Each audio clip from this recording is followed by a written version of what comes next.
The Children Trap, the biblical blueprint for education.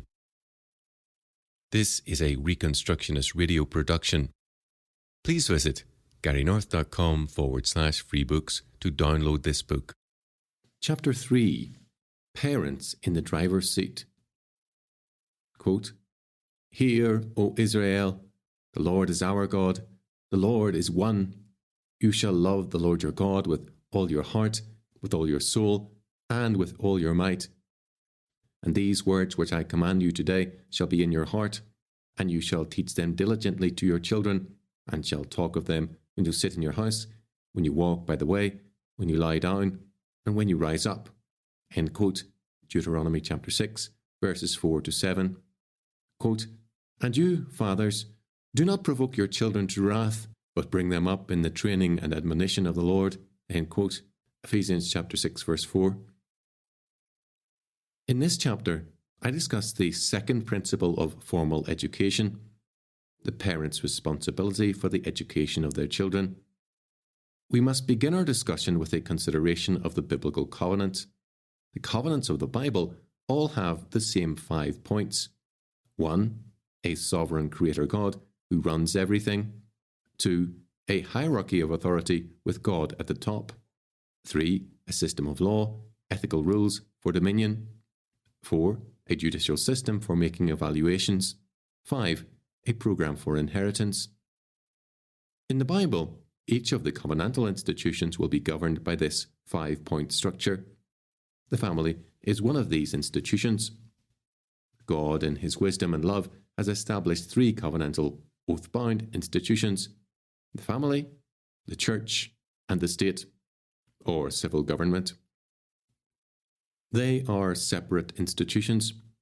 Any attempt by the authorities in one of these institutions to take control over the other, except in specific biblical instances of legal failure on the part of the leaders of the other one, is an infringement on the God-ordained sovereignty of the threatened institution. It is a violation of liberty. Family responsibility. In the beginning, God brought Eve to Adam. They became one flesh. They established the first family. Any nation that weakens the family or tries to destroy the family is doomed. As goes the family, so goes the church. As goes the family, so goes the nation. Education is the prerogative of the family, not the state. The parents are to teach God's words diligently unto their children. The state has no children. The father is the head of the family. Specifically, the father is commanded by God to bring up his children in the nurture and admonition of the Lord. Nurture refers to instruction. Notice that both principles from the Old Testament are repeated by Paul in Ephesians. It is the parents who have the responsibility to educate their children. That education is to be, quote, of the Lord, end quote. Parents have responsibility for the complete care of their children. This should begin before birth. Mothers should eat properly and should not use any harmful substances that would injure their babies. The biblical approach is just the opposite of the abortion mentality that would destroy the unborn child. The father assists a mother in preparing for the baby's birth. He is the breadwinner. He works at his calling to provide for his family. He gives her stability and support in every sense. The father and mother together provide love for their children from the beginning of life. This love and caring never ends. Thus, the welfare of children is a family matter. The child is provided shelter, food, clothing, medical care, religious training, and education. A blind spot. Most Christians oppose the idea that the civil government should provide housing, food, clothing, etc. We say we do not believe in the, quote, welfare state, unquote. We are opposed to socialism. We do not want a communistic system as they have in the Soviet Union. While most Christians strongly oppose the idea that civil governments should provide cradle-to-grave security, many of them are blind on the matter of education. Somehow, we don't even question the idea of a public school system. We don't think of ourselves as being, quote, on welfare, unquote, when we send our kids down to the neighbourhood school. We need to think about this.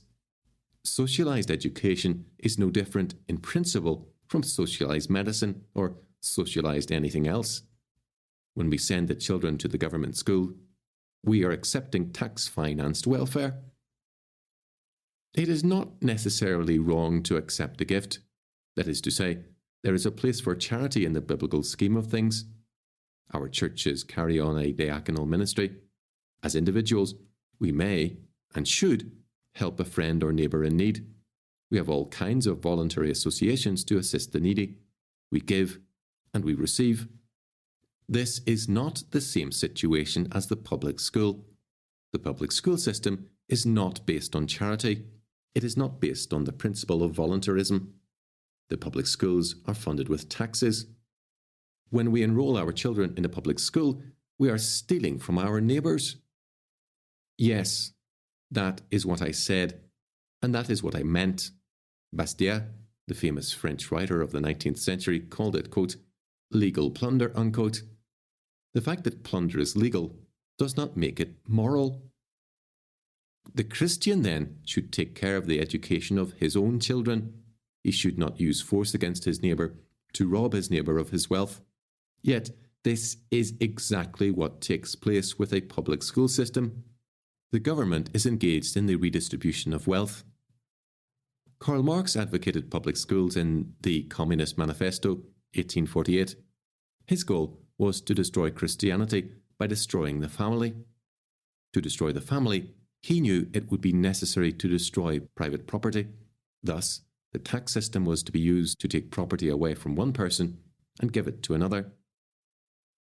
The Bible teaches that taxes are to be paid for legitimate functions of government.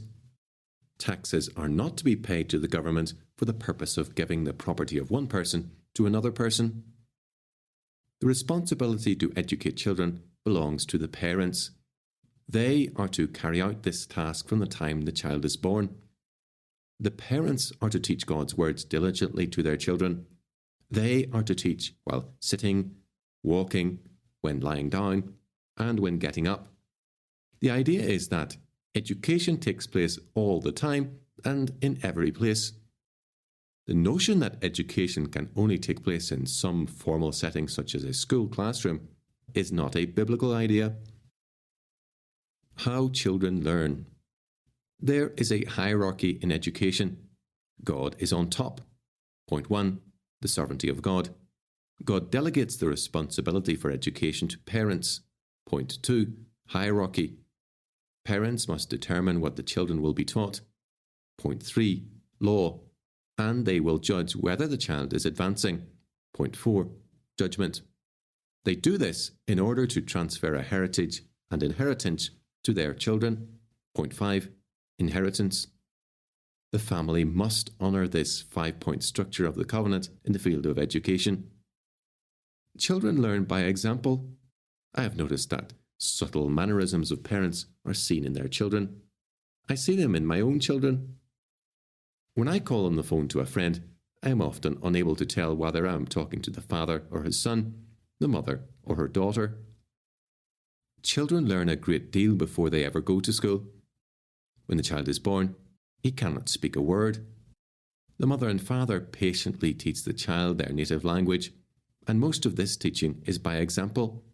The child picks up the parent's language in the way he picks up anything else left within his reach.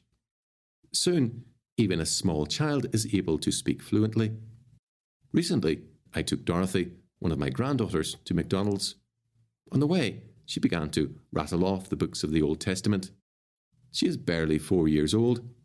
I couldn't name the books of the Old Testament after 4 years of college and 4 years of seminary. It wasn't because I was stupid.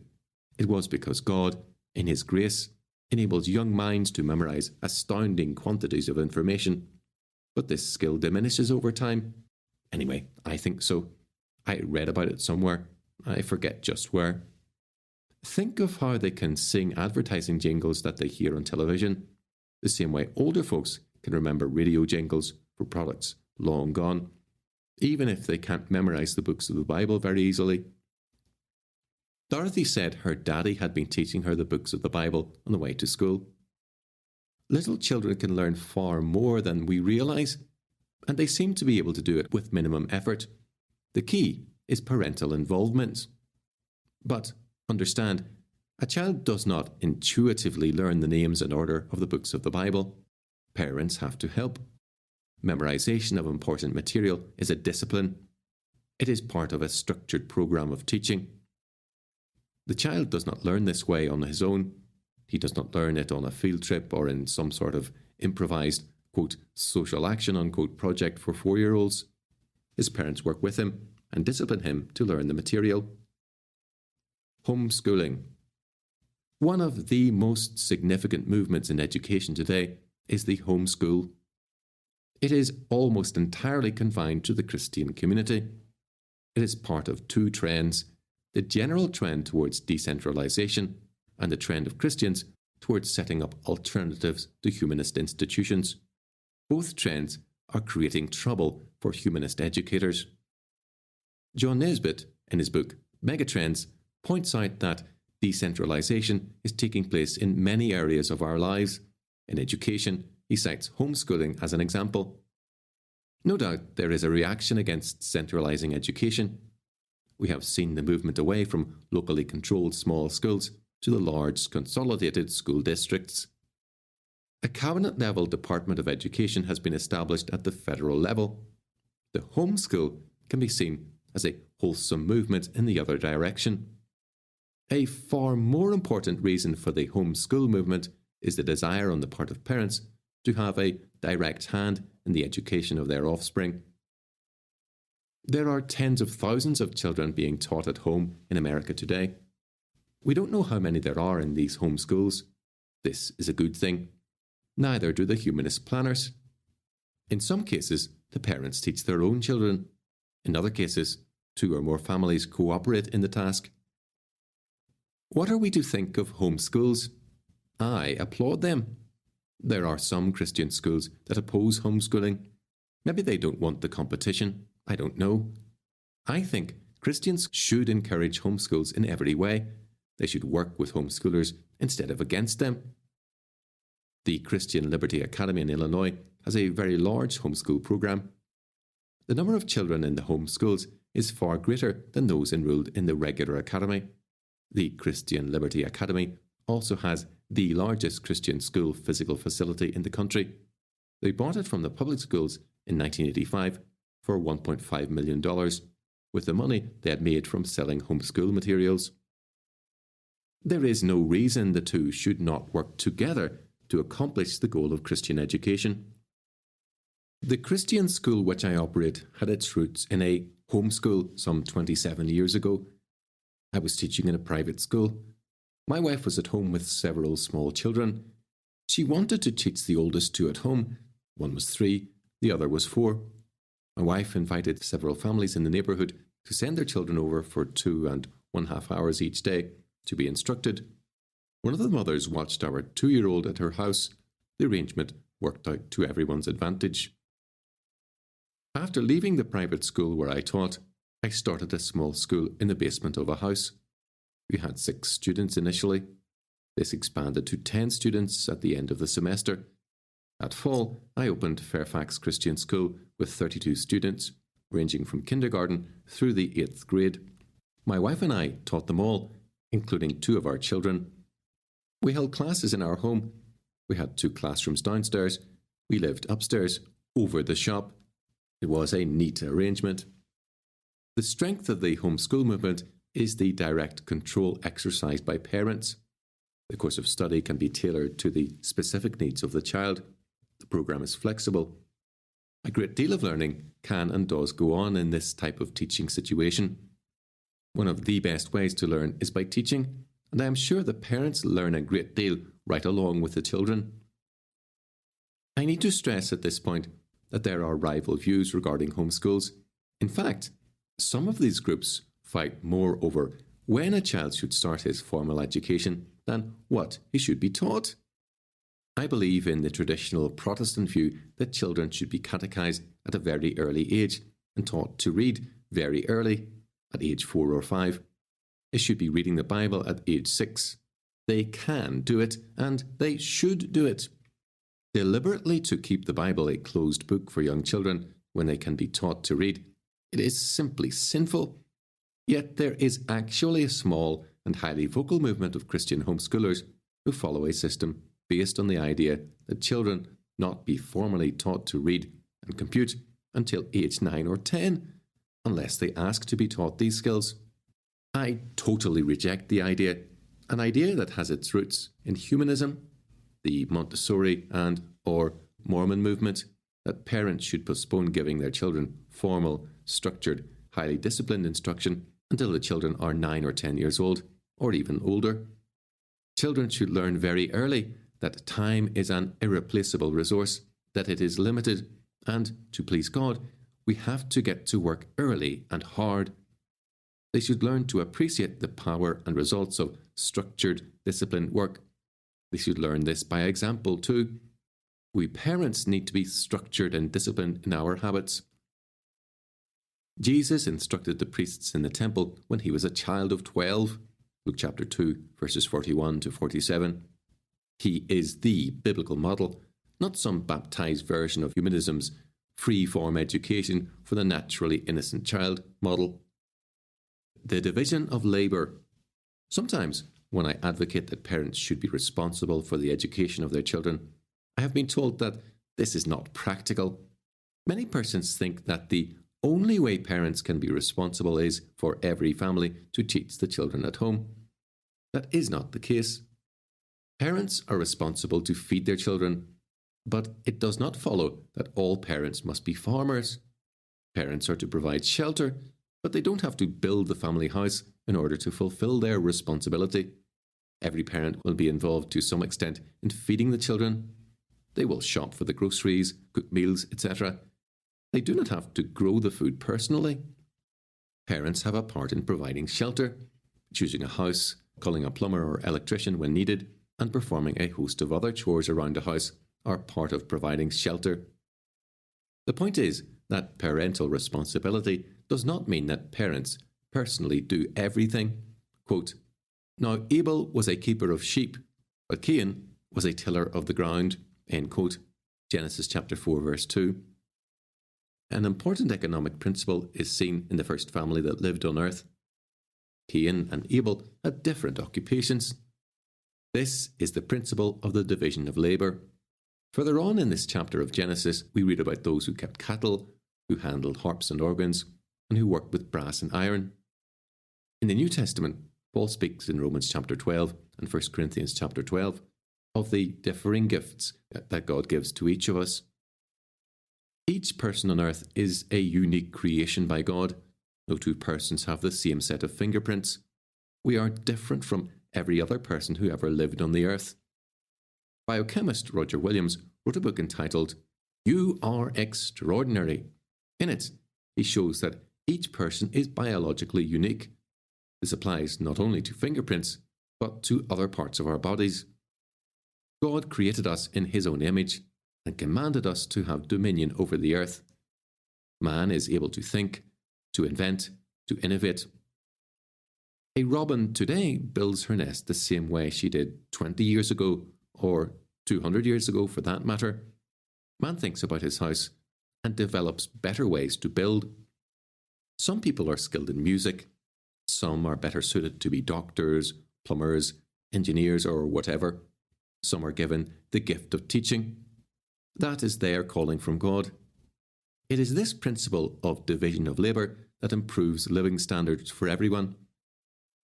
Each person pursues his own calling from God and does that kind of work he is best suited to do. We labour to have dominion in our area.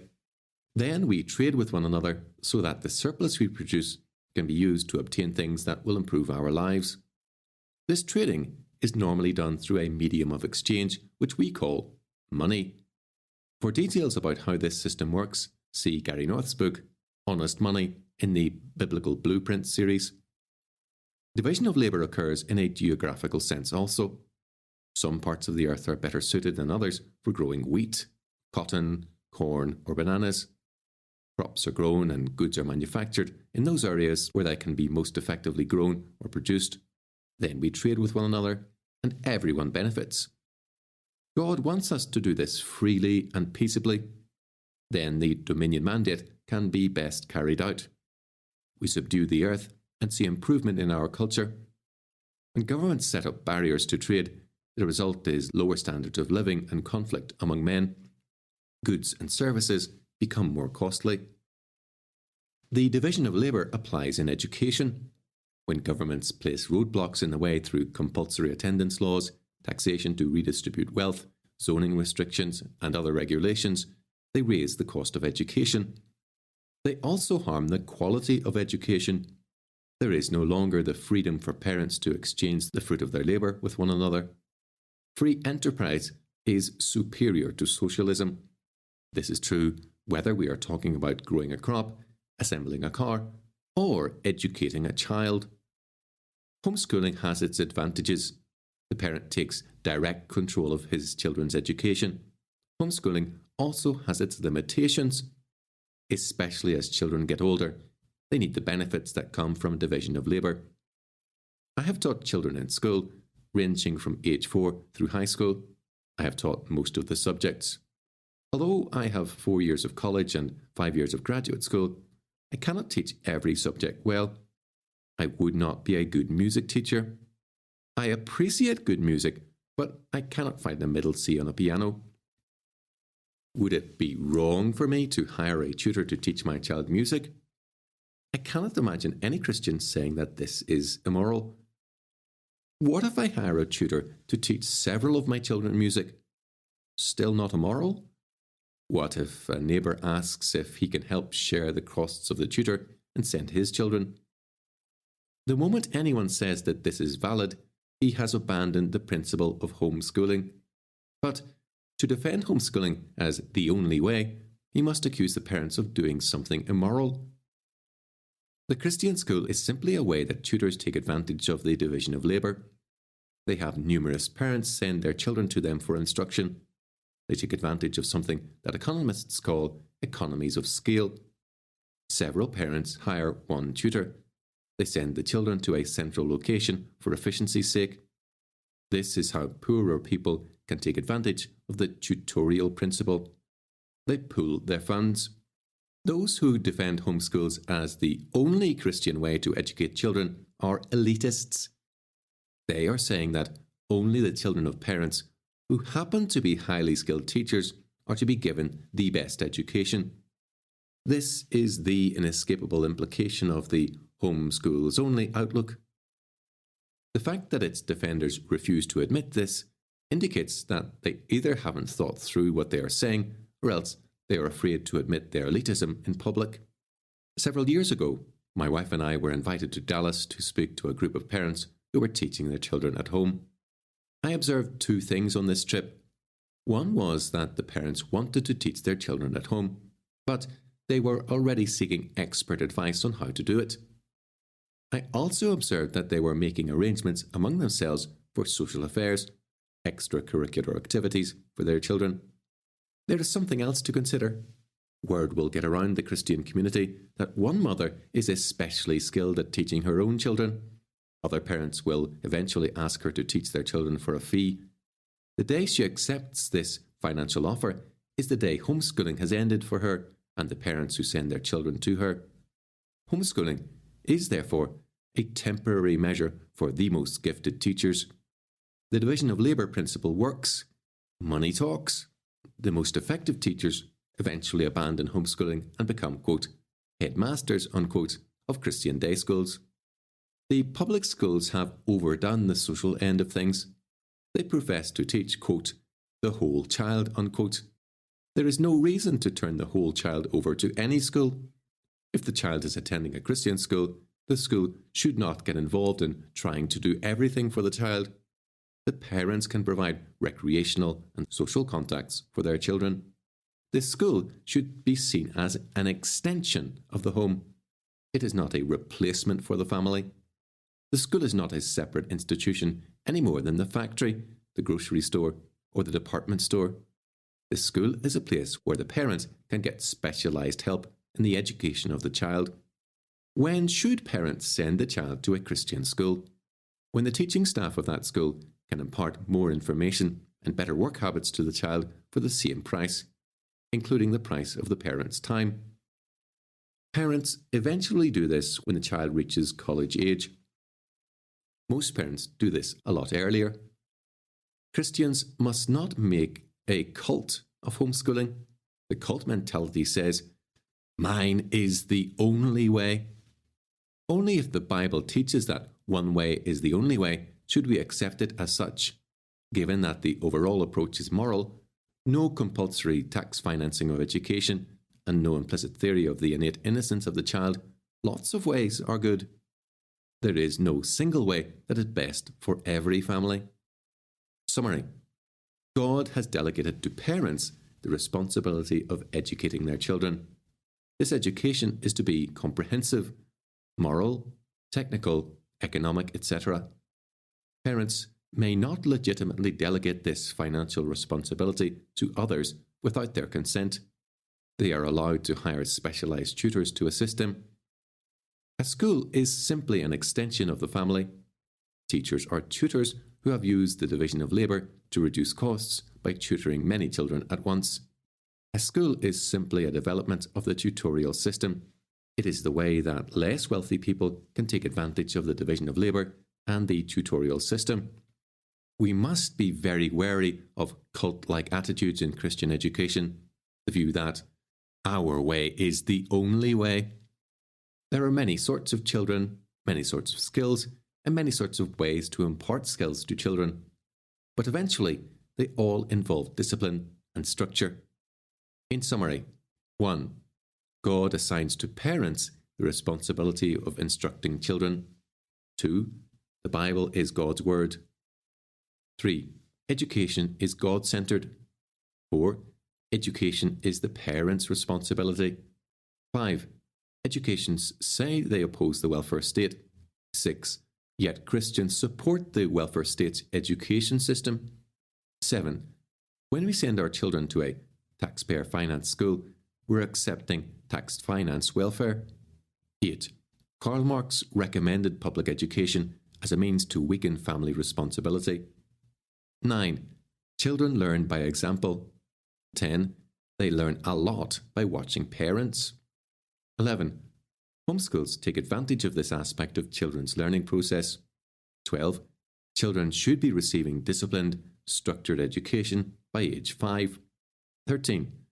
Parents should make use of the division of labour principle when educating their children. 14. In most cases, this involves sending children to a Christian school. The debate is over just when. 15. The answer is when the parents no longer have the time and skills to compete with professional teachers in a local Christian school. 16. When a gifted homeschool teacher accepts her first pupil from outside her family, she is no longer involved in homeschooling. 17. We should avoid cult-like attitudes regarding education. The Reconstructionist Radio Podcast Network brings to you a complete lineup of podcasts where you will hear practical and tactical theology. Our desire is not simply that you consume our shows, but that you also live out your faith in every area of life. We can talk all day long about these things, but if we fail to put them into practice, then we fail as ambassadors of Jesus Christ, our King. Subscribe now to your favorite Reconstructionist Radio Podcast Network shows, or you can subscribe to the Reconstructionist Radio Master Feed, where all of the content we produce, including the audiobooks and audio articles, will pop up as soon as they are available. And don't forget to visit reconstructionistradio.com to volunteer as a narrator or to partner with this ministry financially. May the Holy Spirit stir you into action for Christ and His kingdom.